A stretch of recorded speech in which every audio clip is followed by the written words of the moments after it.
Greetings traders, this is Houston Trung from thetradingedge.org, and here is your weekly market outlook for July the 20th to the 24th, 2020.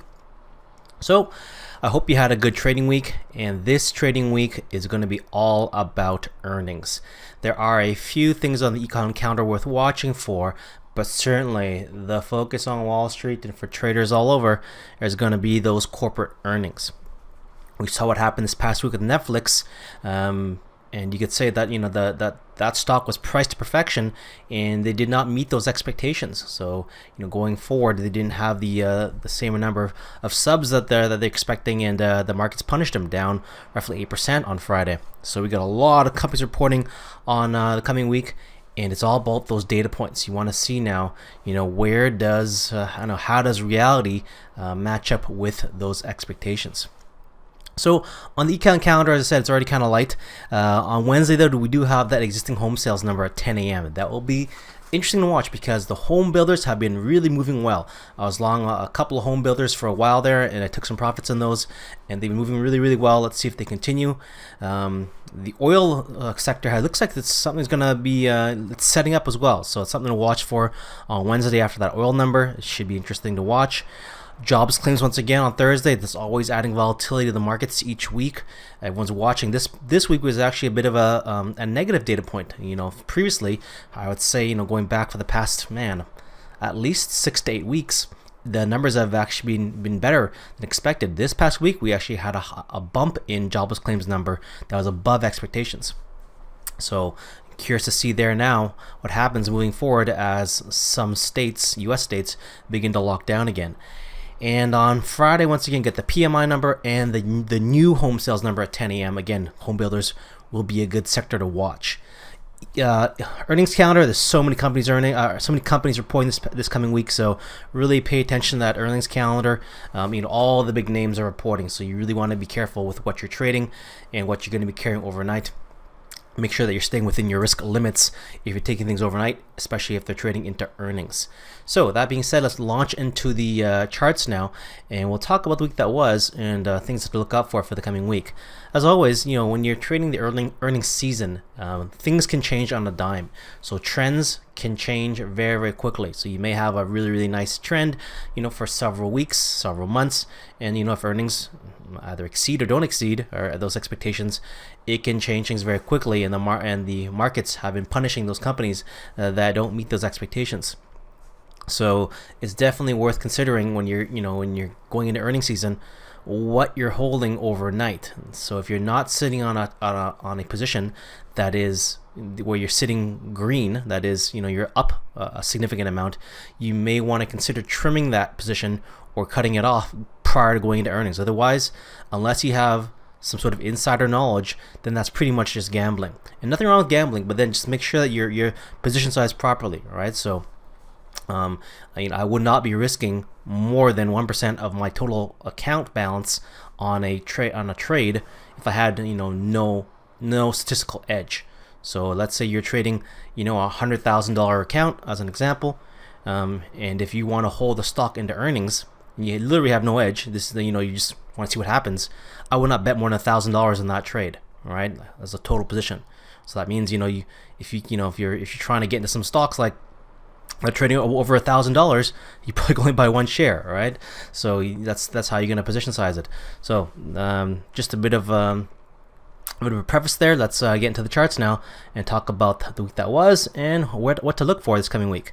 So as we always do, let's begin with the Vix chart. And what can you say so far? The Vix has been signaling basically it's been slowly decaying. It's been signaling that the markets are less and less nervous. We had that. I want to turn on the log chart here for a second so that we can better see some of this. I want to turn off the Bollinger Bands. So you can see we had that huge bump up. This is the quarterly chart. Sorry, this is the monthly chart. Let's go to the quarterly chart.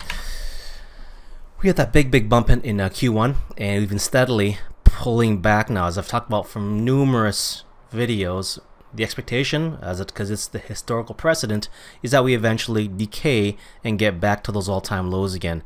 The VXX will. I'm not saying the VIX contract, the VIX futures or the VIX index will, but the VXX will ultimately come back in the range again because that's what it's supposed to do. So outside, inside, and now we're looking for this level 28.83 to break, so that we can come after that pivot down there. Certainly, there's more and more cases of corona that are appearing in the U.S., but the fear is no longer there anymore. We don't have that heightened sense of fear that we had back in Q1 when we had so many uncertainties with the virus. We're kind of getting a feel now for what the virus is about. The remedies, the treatments, the kind of the mortality rate, what to expect. And unless something significant changes in the psyche of investors and traders and the general population, we've probably seen the high of the VIX in this cycle, unless something again demands that people suddenly reprice things significantly, right?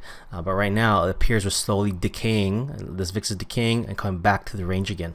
So there's your outside, inside. Inside on the quarterly, we're looking for that red line to crack, right? That red line's right there. See that red line? That's your quarterly low. That's last quarter's low. Outside, inside now. And I'm not saying it's going to happen immediately, but history has shown us, given enough time, right? This is why it's important to see the larger time frames, the larger picture, so you don't get chopped around from the noise. So if you have a larger bias, you understand that yes, the day-to-day fluctuations can chop you out of things, but the understanding is that over time, the VIX has the propensity to basically go down, down, down, down, and the markets, so the indices, have a slight upward bias over time, right? That's why when you pull up a chart like the SPY or any other of the indexes, it doesn't matter what time frame you use. Over time, like I say, a yearly time frame, right? Over time, the markets have a slight upward bias, because that's why it keeps going up. So it doesn't matter what time frame you use or how far back you go. We know that the markets are historically have drifted upwards. So that is your big picture. And that helps you, properly set your expectations of your trades. So back to the VIX now. Let's go back here. Back to the monthly chart. Outside, inside right now. Looking to see if we can trigger this low. Okay, that low there triggers the quarterly chart. On the weekly chart, it was a little bit tricky in the week because it was very tight trading. So until we actually had the Netflix earnings on Thursday, it was actually pretty tight for the first several days of the week. So eventually the VIX ended up going inside and down, right? So that, it did its thing, but not before it took out the prior week's high first, looking like it was going to go back up through here again. But in the end, the sellers came in and they faded the VIX. I recall, I think it was, Thursday, I put on a nice VIX short because it was such a tight day on the indices. I can't remember the last time, last several months that is, we've had that low level of volatility intraday. It was literally doing nothing.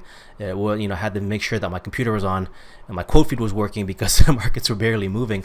And that's the kind of environment that VIX hates, right? That's the kind of thing that, volatility is, that's the opposite of volatility. And the VXX product, will basically decay and melt. So you'd see that on Thursday, Friday, you just had VIX basically just evaporate. So that caused the inside and down. Now you want to see, how does this coming week, how does it break the range of this past week, all right? And that's going to tell us a lot. Does it go inside, outside, and down, inside, outside, and up? That'll be momentum either way, or some variation of that. That's what I'm looking for. But the coming week, these green lines underneath there, those are your unfilled gaps. So we actually have a couple of gaps really close to getting filled here. So there's one. Let's see why I have it. Yeah, I have it painted down here. But that one got filled already. So that one got filled. This one here did not, though. Did that one get filled? The low here is, the close here is 29.82. The low there is 29.90. Yeah, so there you go. So that was right. That is within a spitting distance right there. So right now, right. So here's the pattern, and if you don't know this pattern, I think I've talked about it already. But once again, it's a reversal, outside and up, and down, down, down. So look, that's 3 consecutive days of lower lows. So they melted it. So this day was very tight, because you can see it closed as a doji. It's how tight it was, right? It was very, very tight.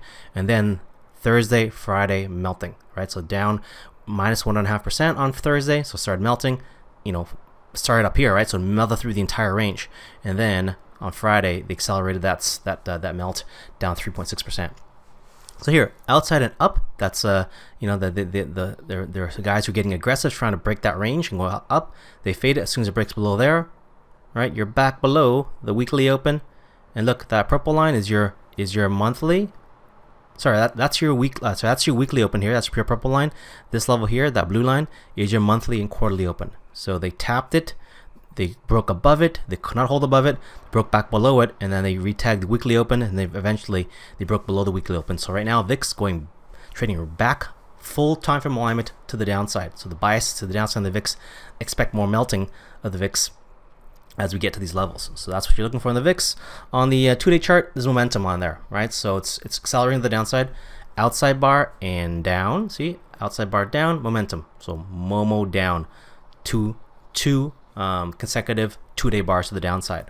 All right, and the 4-hour chart shows us this. Look at the Momo. See, that started on Thursday, as I mentioned already. Inside bar, it goes outside down. That's your Momo down, down, down. Okay, so that's a Momo down situation now, and you really want to watch how far does the Momo take us, right? So it could be that Monday shows up and all of a sudden takes up that high, and the Momo gets extinguished again. That's all it takes. But if it just keeps going and keeps running down this way, then there's no, you can get in trouble trying to catch that bottom, because it can go a lot further than you think. So look at what happened in this sequence here. It goes Momo down, right? So there's your outside bar down, down, down, down, down, and then there's a new week here. Okay, and then as soon as it breaks that high, the Momo gets extinguished. You notice that? See how that works? The Momo got extinguished there and it popped up. So that's what we're looking for on coming Monday again. There's a gap down, and if it gaps down, like we saw, a couple Mondays ago, if they buy it back right away, it's going to cause a potentially a multi-day bounce, because this here would be, if you recall from two weeks ago, it causes a gap reversal, because if it gaps down, it comes back into the gap. It's a gap reversal there, buying signal for some traders, and then they'll buy it up, and then they'll try to keep it strong for a couple days. So for now, the VIX is showing us, a moment to the downside. So VIX is fading. That means good for the indices. Now, interesting thing to watch here. I've been looking at this product more, the Vix Volatility Index, the VVIX. So that measures the volatility on the VIX. So the VIX is already a derivative. It's a derivative, basically measuring the again, I'll dumb it down. Is the put to call ratio. It's a simplified version. Well, no, it's a more complicated version of that. My example of it's a simplified version of it. And the VIX is basically the VVIX is a derivative of the VIX itself. So it tries to measure the volatility in the VIX by looking at the calls and puts on the VIX products. So here's the VVIX. Sorry, I didn't bring it up here. And why I bring it up is I want to show you just that the volatility has been declining, right? So you can see clearly the volatility in the VIX itself. So not only is the volatility of the markets declining, but the volatility of the VIX itself has been declining until this past week. So it looks like we're kind of basing a bit here now. So maybe we get a bit of a pop on the volatility, possibly, and this is, again, it has to be confirmed, but you're getting a situation here now where the VIX seems to be kind of basing a bit. Maybe get a pop because of earnings, so that's just something to watch out for now, because VIX, the VVIX, the volatility in the VIX has been getting very, very low. Right, so keep watching for that. Doesn't mean it can't go lower, because it can certainly go lower, but just something to watch for there if it pops out of this range. Now let's talk about SPY. SPY, we'll jump out of that chart there, and let's shut this chart down. Okay, so we'll jump up to our SPY chart, and as we always do, we'll spend a little more time with the SPY as we do the VIX, because that's basically the mirror opposite, and we'll fast forward the rest of the indices. So SPY getting very, very close to triggering that outside, inside, and up, right? So we saw that opposite on the VIX, but now on the SPY here now, this is the quarterly chart, right? This is the 3-month chart. Outside, inside, coming so close, 323.41, and I've been saying for a while, the expectations that we get to those all-time highs. If we do not get up here again, then that's something you really want to know about, right? So if it doesn't make it and it starts to break down, then that's significantly weak. That's it's showing a lot of weakness there. But at this point, it really, really looks like once it takes out that pivot there, if and when it does, you go after that pivot right away. Okay, so there on the monthly chart, looking at that red line is right there. That's last week's high. Look, this is last month's high for the monthly chart. So right now, look, inside bar, up, up, inside bar. So that's 2 consecutive higher months than you right now so far an inside month, in July. But there's your pivot there that you're going after. That's your all-time high. Very, very obvious pattern to go after. outside bar down, inside bar, that's Momo down. Then they extinguish it right there, and it's come back up to take out that pivot high. There are stops right there at the high of that bar, and that's just an area that is bound to get taken out. If it doesn't happen, I'd be very, very surprised. But that's going to be good information if it doesn't happen. But the expectation right now is I definitely take out that level. Weekly, okay, so weekly now Momo up on the SPY chart. So look, Momo down, outside bar down, inside bar we call this one out, right? It's like this. Once it does a reversal, it's come back there. It's going after that pivot, and you know that pivot is the prior week's a month's high. That would trigger the outside inside up on the month. So this week it's getting real close. The game's so close, right? But that's the pivot they're going after. Okay, so right now all indications is that we get back those all-time highs on the SPY. So there's your weekly chart, and on the on the daily chart, it's tight stuff. It's really tight stuff this week. So this is kind of what happens when you open up high. Like I said before in many videos, you open up high. That means when I say open high, I mean you gap. When you start the week, you gap up, right? That means you gap up above the prior week's high. Then they fade it. So then the rest of the week, they have to try to recoup. They have to try to recoup those losses because you start the week negative, right? So Monday started the week negative. Now Tuesday we had a big rally day. Well, big, relative as of late. It's 1.3%, not bad on the SPY. And then it became really choppy. Came really choppy on Tuesday. Thursday, Wednesday, Thursday, Friday. So SPY not where the action was, nor was it in the Qs. So far here on the SPY, we're looking at this pivot to get taken out. So this is an inside bar and down. Did a reversal right there. Now they're going after that pivot right there. Okay, so that didn't happen on Friday. Did it happen? I think it did. 322.58. High is 322.57. So 1 penny away. That was the pivot to go after. They couldn't quite do it. That's a surprise. So usually there's enough strength there, but they couldn't quite do it on the SPY. Again, there's your level, the 323.41. Okay, let's go Qs now. Qs has been the strongest of the bunch, has made all-time highs. On the quarterly chart, it's Momo. Okay, so this chart is like all about the Momo. So it's Momo up on the quarterly chart.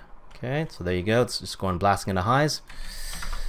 All right, outside bar down. 4 consecutive months with higher highs. Higher high, higher high, higher high, and higher high. These now are all unfilled gaps that may or may not get tested at some point.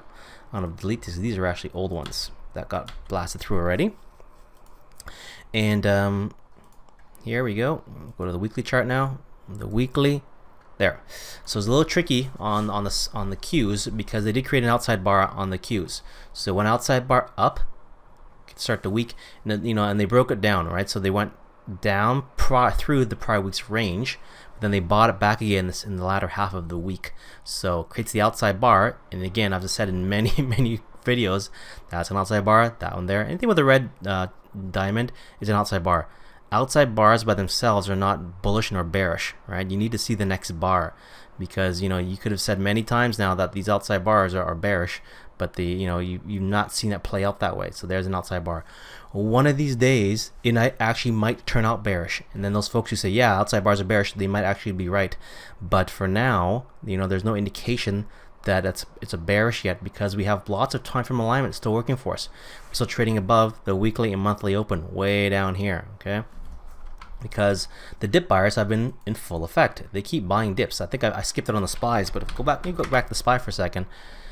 If we recall, I did, I talked about this 2 weeks ago. It says this week, 3, okay. So this week, not last week, 2 weeks ago. Here, this area here, I said they're gonna buy the 50. This is the 50-day, the purple line. So the 50 was there. The orange line was the monthly open. So they bought that area there and they ran it up. Now they tested this past week. They tested the 20, right? That's a Tuesday. Came down. They bought it. The dip buyers bought it right there. They popped it back up again, and looks like we went back to all-time highs. Because look. They did a chance here. Like if you're looking at just moving averages, they try to turn it over here. They try to roll it over. They couldn't. Now the moving averages are spreading out again. That just means prices begin to expand again. You get expansion back to the upside. And yeah, that's the upward bias that we've been talking about. So there's your SPY. Back to the Qs just to finish up that analysis there. And what can we say? Chop City on the Qs this past week. Because a lot of tech names got hit on Monday and they could not recoup those losses to close the week. Because anytime you open up high, like I said there earlier, you open up high and they fade the gap, you're sitting on a red week.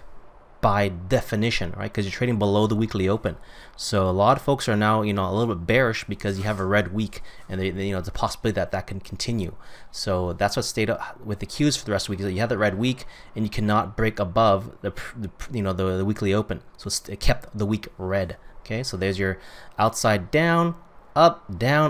So it's kind of chopped there, right? And so that kind of looks like this. So if you go to the 2-day chart, it looks like that. So this is going to be interesting because now you got the outside, inside, right? See how that's consolidating? It's getting very tight. And that's what we like, because now that was the range expansion, contraction. Now you want to see how it pops out of this sequence. We love the outside, inside because it makes the boundaries, it delineates it very, very clearly. We want to see how price breaks out of this consolidation. Very, very objective, right? How does it break outside of that range? This inside bar, right? This inside bar's range. How do you break out of that? And if you break out of it, do you stay out of that range, or do you come back in again, faking those guys out and potentially creating an outside bar back to the downside again? So those are the scenarios that I'm always playing out in my head. Is when you have a situation like an outside inside or an outside inside, you look for the break, and does the break work? And does it keep going, or does it fail and it comes back in? And then the possibility of coming back through the other side again, trapping those folks who went, that direction. So, the bias is to the upside clearly because of the trend, but again, if it breaks down, breaks up and then fades, comes back through the range, that's also very, very potentially profitable. So there's your Qs. Let's go down now. Dow, a lot like the Russell, but here's the here's the quarterly chart. Outside, inside, like the SPY. Waiting to see how that breaks that. Again, all-time highs are very, very likely. The monthly chart, this guy's just been going inside bar, up. So just like the SPY, 2 consecutive higher highs in a row in terms of the monthly chart, followed by the inside bar so far. And the week, this is what, the same pattern. Basically, it's playing out on all the charts across time frames. It's all about this pattern here. The outside bar down, right? They had momentum down, then they consolidate inside. As soon as this bar breaks that high, now they're going after that bar there. So the Dow, a lot of Dow stocks are doing very, very well this week. The industrials are looking very strong.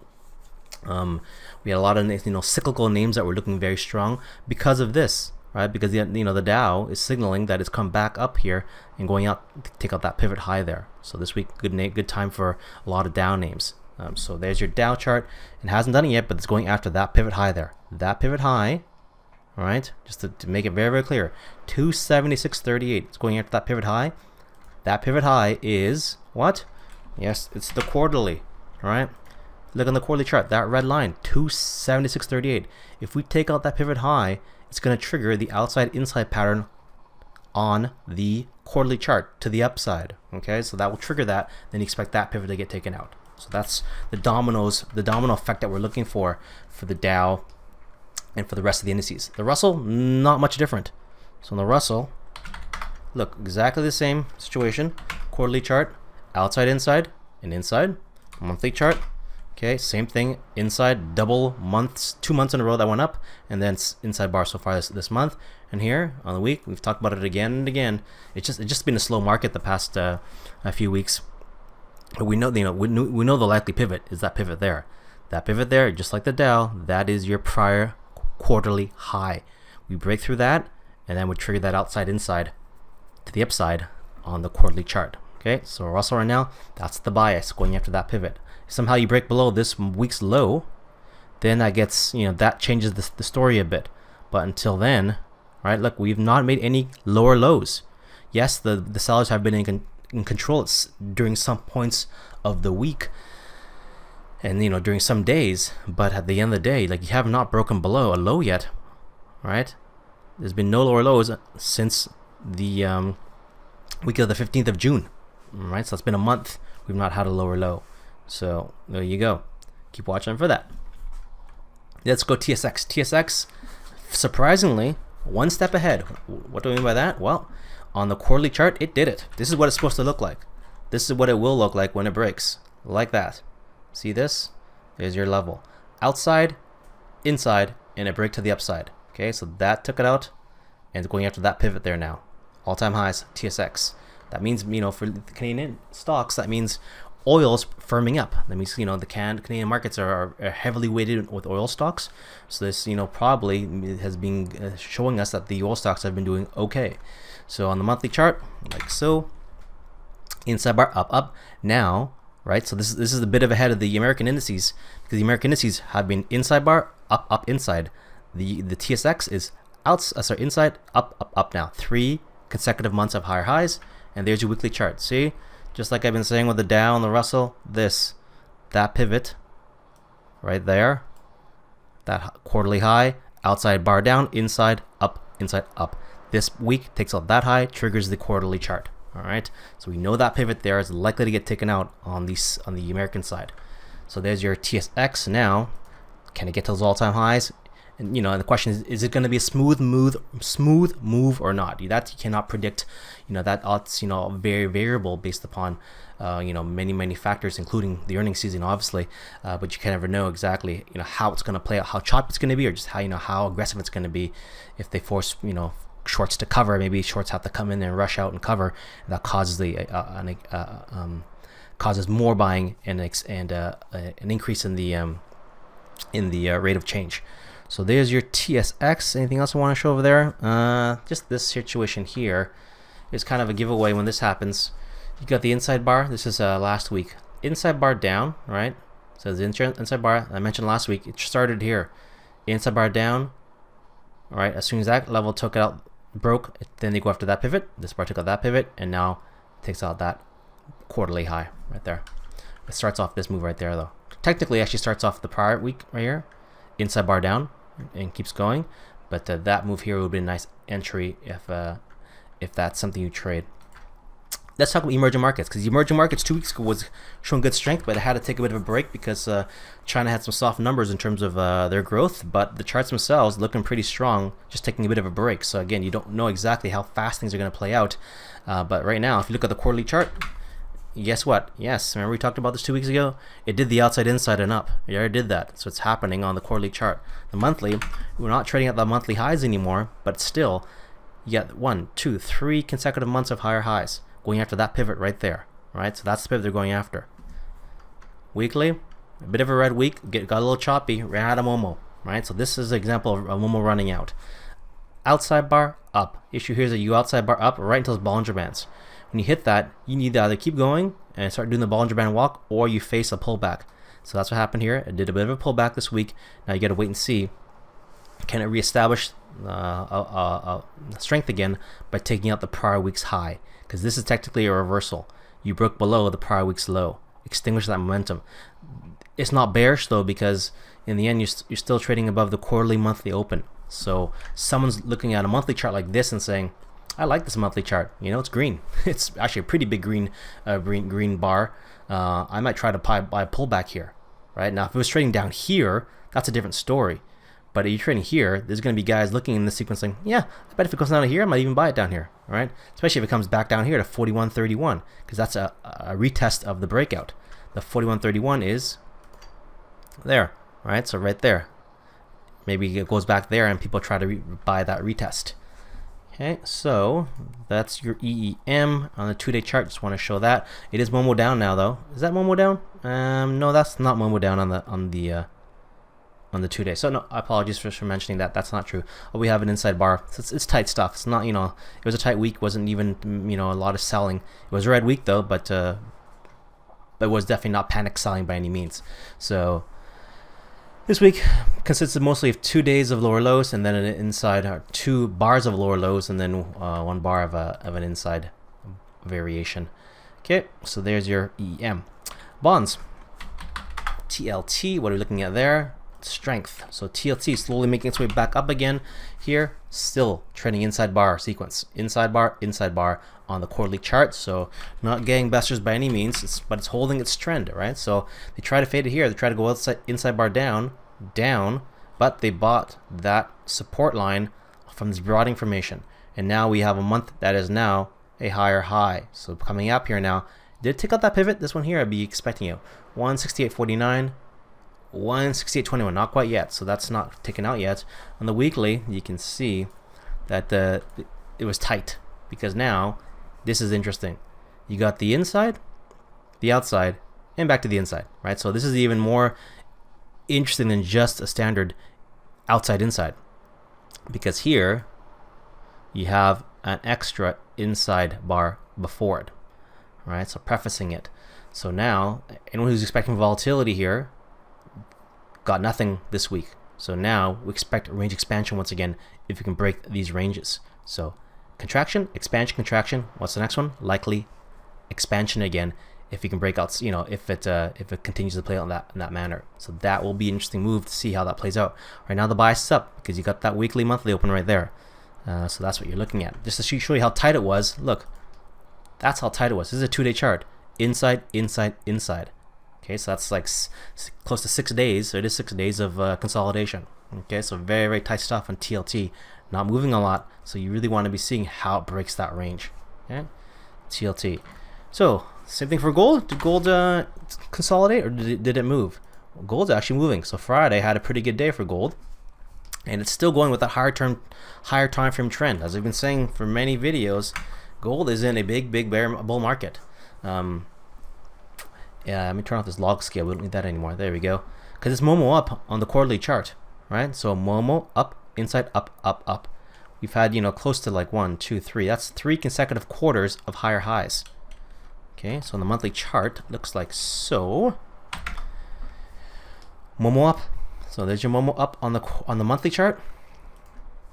And on the week, we had that breakout that we called, what's it? How long was that now? 1, 2, 3, 4 weeks ago we called the breakout. That's your breakout right there from the outside inside. You're talking a lot about its outside insides, right? Once you understand those, then then the trading gets a lot easier. Outside inside. Once you understand the outside bars, it gets a lot easier. That is actually fundamental understanding the markets are outside bars. You get the outside inside combination, then you get 4 consecutive weeks of higher highs, and this week it consolidated inside bar. So no, actually didn't do much. It did, gold did have a good day on Friday, but it's still all in all an inside bar day. So decent day for gold, up 0.5%. But guess what? Didn't go anywhere that week. Right, nowhere. But didn't give up the gains either. So firmly, green on the quarter, green on the month, and trading above the weekly open. So how does it break out of that inside week this coming week, right? So you can draw your lines. There's again is your sandbox. How do you break out of that? That should be interesting to watch, because it's very clear, right? It's very, very clear once you see the levels. Very objective. Bitcoin. Has Bitcoin been doing anything, or has it been taking a nap like gold? It's actually, it's been very, very quiet on the Bitcoin side. Some altcoins are moving, but on the Bitcoin front, man, it is very, very quiet. So eventually this will change, but this is kind of like the indices. The correlations are very, very high right now between Bitcoin and some of the North American indices, because the charts look the same, very, very similar, except this is not going to all-time highs anytime soon. Outside, inside on the quarter. The issue with the Bitcoin here is that how do you break outside of this inside quarter, the prior inside quarter? Because you got to break above 10,398. That's pretty far, because you're only at 92.98 right now. No, not even that. You're at 90. What are we at here? 91.83. Yeah, 91.83, close to 91.84. So yeah, you got another 1,200 points necessary to break that upside, and the downside you got to break below 61.80. Otherwise, this is just chop. In the long-term picture, even though people are making and losing money in this sequence here, it's just chop, right? It's just chop, because this is just overlapping price. Remember this chart here? I've shown it many times. You're inside year. Okay, so we may not be doing anything for the rest of the year. I know it's only July, but it very well could be that you're stuck inside of the prior month's, year's bar, and it might take next year before we actually get any real movement, because it's looking more and more like that now, because guess what? To break the prior year's high, I got to take out 13,764. Right? So that's a 5,000 plus move to break that level, or you got to break below here, 3405. Yeah, so Bitcoin's has to sink over 6,000 points to break down below there. So yeah, I'm calling it now. 5 months left, plus months left. It's probably gonna be inside year. All right. So far, inside month, not much going on there. This week we did get a lower low, so technically we did get a reversal signal here. outside inside, it broke up, looked like it was gonna be like gold, right? Gold did that outside inside and popped up and it had a multi-week run. Did not do that with Bitcoin. Bitcoin did that, but this week here, early in the week, it took out last week's lows, but not necessarily over yet. It's still trading in this range. This is very tight. It's very tight stuff still. If it can somehow break back over 92.98, you're back off to the races again, and they're gonna go after that pivot right there. Okay, but for now, boy, not a lot to write home about on the Bitcoin front. Not something that I'm personally trading actively. Just not. The indices are moving a lot better. Stocks are moving a lot better, and we'll talk about those in a few moments. Some of the stuff to watch for this coming week. Bitcoin, not a big focus area of mine right now, but interesting to watch nonetheless as it's setting up for something, just not something in the near term likely. Okay, so there's your Bitcoin chart. Nothing much going on there. 2-day chart. Boy, it's tight stuff. Look at how tight that is. You know, like, yeah. You can see by the Bollinger Bands, when they're tight like that, eventually it's going to pop out of that, right? But you don't have to be the first person to try to catch that. Otherwise, you're going to get chopped out trying to play the breakout, which will probably fail most of the time. Okay, so there it is. Nothing to do there. So, although I will get involved again if it gets back above 92.98. As I've said already, that 92.98 is the level I'm watching. If it gets back above there again, I will get long. I was long earlier in the week, but as I said in last week's video, but I did get stopped out on the break below this past week's low. I'm flat Bitcoin in my trading account. So let's talk about the week coming up now. A lot of interesting stuff. So earnings is obviously going to change a lot of these charts. So again, hopefully what I'm doing here is pointing some things to you that you may not have on your radar, or giving you a different perspective, or maybe you get some benefit out of seeing things how I see things. But here's what I'm going to be looking at, with the understanding that things could change very quickly in the earnings calendar. Once you understand the price action, then you know it makes things easier to navigate. Once you've internalized it enough, it is a good way of orienting your compass to trade just the price action. So here's live LYV, Live Nation. Again, kind of a coronavirus play. This thing was very, very bearish in Q1, but maybe things aren't as bad because we have this nice outside inside break to the upside now after that pivot right there, going after that high. All right, so that's a continuation possibly going after that 5970 area. Trex, that one setting up outside inside. Okay, so that one looks interesting. Outside inside, how's that one break?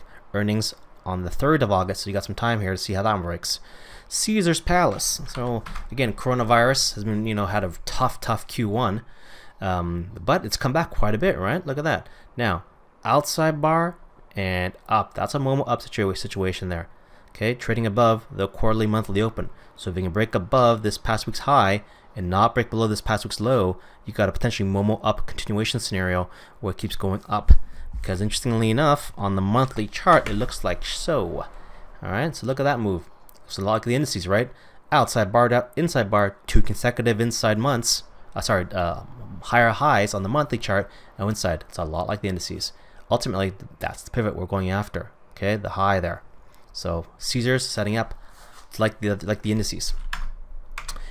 XOP, as I mentioned already, oil looking like an interesting place to look at this coming week. XOP, Oil Exploration ETF. Again, you want to dig into the individual charts to get even a better name than this one, but this is good for the analysis. Inside, outside, inside. We like that pattern because likely we're going to get expansion here. Well, the question is it going to be clean or not? So, inside, outside, inside. How does that break? New core. So, industrials, cyclicals, looking strong. Look at this chart. Inside, inside, inside, outside, inside. Wow, this is a lot of stuff going on here. Earnings on the 20th. Oh, so that's very, very soon. So that's a little bit tricky now, right? Because, it's kind of tough to take a position ahead of earnings because it could just, take you either way. But again, the hard thing is that, comes out of earnings, it'll probably be a rocket. And you either kind of need to be in it or it's going to be hard to get onto that ride. But this may set up a multi-week move. So that's something worth keeping your eye on. SLCA. Okay.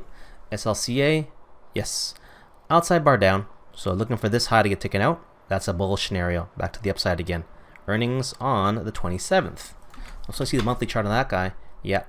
So that guy's doing the same thing. Inside bar, up, inside bar, going after that pivot right there. Okay, so there's your SLCA. And I'll show you one chart that I've been, that I was long a while, is Toll Brothers. So I said the home builders have been strong. Yeah. So toll, so outside bar down, one more down. When I took out that level there, got in on a lower time frame, and going after that pivot there. And Lunar, same thing. Lunar has been even stronger. Outside, inside, inside, very clean, right? So outside, inside, that breaks there, goes after that pivot, and it's still going. Okay, so the home does have been very, very clean, and no earnings until this one, anyways, until the 28th of September. So this is why you want to see the existing home sales number and new home sales number this coming week. Let's talk about the stars and dogs now, and then we'll wrap things up. Let's go to the daily chart. We'll talk about that. So some of the stars. So stars. Let's look at Yandex. Man, this thing has been doing very well. So a little choppy at the end of the week there, but going into multi-year highs, if not all-time highs on Yandex. That is a good-looking chart. Strong, very, very strong. Look, trading above the 8 period. That's how aggressive it is. Okay, so really good week this week for the big pharma. So Pfizer, again, these are Dow stocks, right? So I talked about why the Dow has been setting up, and it's basically going through that outside bar and down Momo extinguishing pattern that I talked about already. And that's why you got names like Pfizer rallying. Good multi-week rally here for Pfizer. AstraZeneca, so another big pharma name, right? So there's your AstraZeneca chart. Nice move on Friday. Nice 6.4% move. Look at the volume on that. Wow, huh? Although we got, again, earnings on the 30th. 30th or 29th? 29th. Then you got Abbott Labs. So again, same thing. Nice multi-week move here. Very clean. Momo up now, right? So that's going after that pivot high there. If not, did it take it out already? See, this high here is 100 on the dot. That is 100 on the dot. So isn't that funny sometimes? That's so funny. So that's 100 on the dot. That's 100 on the dot there. So Momo up. The question is, and doing the Bollinger Band walk. So this thing keep going or not? CGC marijuana company. I am long this, FYI. So it's had a good weekly move here. I'm long on this signal here. Outside bar, sorry, outside, inside, outside, down. This high here, going after these pivots now, maybe after that pivot there. CGC. Myrna, mRNA, of course, Moderna, not Myrna, Moderna. Myrna being the abbreviation of it. So that, obviously the drug maker, lots of positive news on its trial drug, and that thing went inside bar and up. What a ripper it was on Friday. Wow, up 16% again. I think as I was actually in Moderna here, in this one here, and I sold it off early in this sequence. Clearly could have held on longer there, but yeah, you don't know how high this can go. And one, some bad news coming out of that, and anytime you trade biotech, that's always a risk. So no risk, no reward. FNV, another good stock, moving nicely. Nice multi-week trend here. Again, this is the stars based upon a modified Sharpe ratio. So just seeing how smooth that trend is, where the money's been going into. So Franco Nevada, that is a gold play, right? So FNV, yeah, precious metals play, and I have a couple more that are like that. So WPM, so whole PM, whole Wheaton precious metals. Look at that, multi-week highs. Could be all-time highs actually. All right, let's double check that. Yes, is that all-time highs now? Yeah, it looks like it. All-time highs, WPM. That's why Nugget and some of these other gold miners were really moving this past week. And also you got just American Agnico Eagle Mines, EEM, also looking strong. Inside bar up. Very nice trend for the past couple weeks on that one. And the dogs, so a lot of money was leaving these areas this past week. So electric car companies, NIO being one of them, man, it got hit this past week. Right from the start of the week. So this thing was, look at this. So last week it looked pretty good, right? Like inside bar up, right? Although it ends red, so it's a bit of a dangerous thing there, because as soon as it takes out that low, you're going after that sequence here, right? As soon as you take out that low, come back in the range. That's what happens. Look, boom. This bar here is an outside bar. This takes out that outside bar low. So this is in fact a broadening formation. So on a higher time frame, this sequence here is outside of that sequence. So if you go like this, that's why that's an outside bar on the weekly chart. That's why you get outside bars. That's what they look like, and that's the importance of understanding this from a lower time frame perspective, because price is fractal. Okay, so there you go. There's your NEO. Money was leaving there quickly. Again, a lot of tech stocks got hit this week. You know, they sold them on Monday and they kept on selling them. So CrowdStrike, I expect it to come back. You know, these things to come back into favor. But right now, it's the cyclical industrial names that are leading. Even those big pharma names, like I mentioned already. So some of these tech names are getting hit, but at some point, people are going to jump back into them again. Just not right now. Inside bar, outside bar, boom, multi-day Momo down situation on CrowdStrike. Piton, all right. So Peloton, again, these coronavirus stocks that were doing really hot, they took some profits in them, or they just sold them. Outside bar, down. So that's Momo down. Peloton, Bison, so Chinese company here, ADR, Momo down situation, very strong trend on the downside. Get people getting out of that. Zoom, same thing. People didn't want anything to do with Zoom. So there's your Zoom, outside bar down. Momo down on Zoom. Same thing with Netflix, obviously. Netflix was one of the dogs this week. It got hurt from earnings, and they really smashed them hard. And then on Friday, it's down 6.5% to close. And this is what I'm talking about. Here, you open high and you close down, right? So anytime you open high, it's what's significant. This is higher than the prior week's high, and you come back in, because that creates a reversal not only in the daily chart but also on that weekly chart. Because that weekly chart is not quite enough to do an outside bar, but you can see it opens here, comes into that range, and comes back through it again. It ran out of time. They didn't have enough time to take out that low, but that could have easily been an outside bar. Okay, so outside bar down now on that daily chart. And one final one, Amazon. So yeah, a bit weak, going to options expiry. We have earnings coming up in a couple weeks, I believe. Yeah, the 23rd, so one more week. Actually, sorry, that's this week. That's on this Thursday. So excuse me. So this Thursday, Amazon reporting. So volatility starting to squeeze in. This actually may be a good buying opportunity here. This is, it's way better to have earnings where it is here.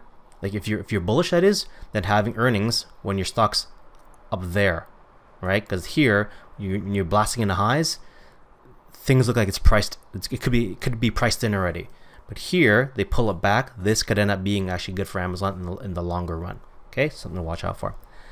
Anyways, that's it for this week's video. I hope you found it useful. As always, I want to thank you for your time and joining me each and every week. If you like the videos, please give it a big thumbs up. That helps attract more viewers, help more people. If you want to be notified as soon as videos drop, you can click on the subscribe button on YouTube, or head over to the blog site, thetradingedge.org, and subscribe to the newsletter there. That's where I send out every week some of my trading ideas in the form of a newsletter, as well as this week's video. And I just want to wish you a great trading week, and as always, happy trading. We'll talk to you again next week. All the best.